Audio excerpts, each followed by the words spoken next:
اس حدیث کا مطلب صاف طور پر یہ ہے کہ دنیا کمائی جائے، دنیا ضرورت کے وقت کمائی جائے، لیکن ایسا علم یا ایسی دنیا جو ہمیں نماز سے غافل کر دے، ایسی دنیا جو ہمیں اللہ کے دین سے غافل کر دے، ایسی دنیا جو ہمیں رسول اللہ صلی اللہ علیہ وسلم کی لائی ہوئی شریعت سے دین دور کر دے، تو میرے دوست بزرگوں اس سلسلے میں اللہ تبارک و تعالیٰ منع کرتے ہیں کہ ایسی دنیا تمہارے لیے دھوکے کا سامان ہے۔ ایک انسان ہے لیکن وہ کما رہا ہے اس نیت کے ساتھ کہ ہم کھائیں گے، اور کھانے کے ساتھ اس کی قوت جو ہماری باڈی کے اندر پیدا ہوگی، اس قوت کو ہم اللہ کے راہ میں لگائیں گے، اس قوت کے ساتھ ہم نمازیں ادا کریں گے۔ ایک انسان ہے وہ کما رہا ہے اس نیت کے ساتھ کہ ہم اللہ کے نعمتوں سے فائدہ اٹھانے کے ساتھ ساتھ ہمارے جسم کے اندر، ہمارے باڈی کے اندر پیدا ہونے والی قوت کو ہم فی سبیل اللہ لگائیں گے، اللہ کے راستے میں لگائیں گے۔ میرے دوست بزرگوں کو دنیا کیا کہتے ہیں؟ وبال نہیں ان کے لیے۔ وبال وہ دنیا ہے جو ہمیں فکری طور پر غلیظ بناتی ہے، ایک اخلاقی طور پر ہمیں غلیظ بناتی ہے،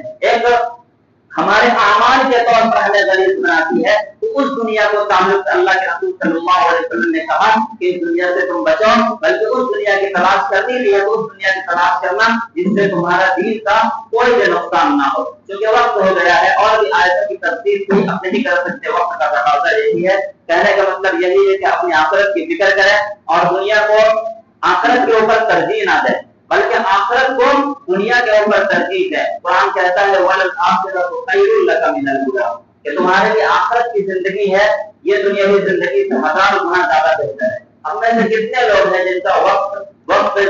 دن ہفتہ میں بدلتا چلا گیا، ہفتہ کیا کہتے ہیں مہینوں میں بدلتا چلا گیا، مہینہ سال ہے اور سال کئی سال میں بدلتا چلا گیا۔ کچھ لوگ ہیں بوڑھے لوگ موجود ہیں، کیا ہمیشہ ہی بوڑھے ہی پیدا ہوئے تھے؟ بوڑھے شروع سے پیدا ہوتے ہیں،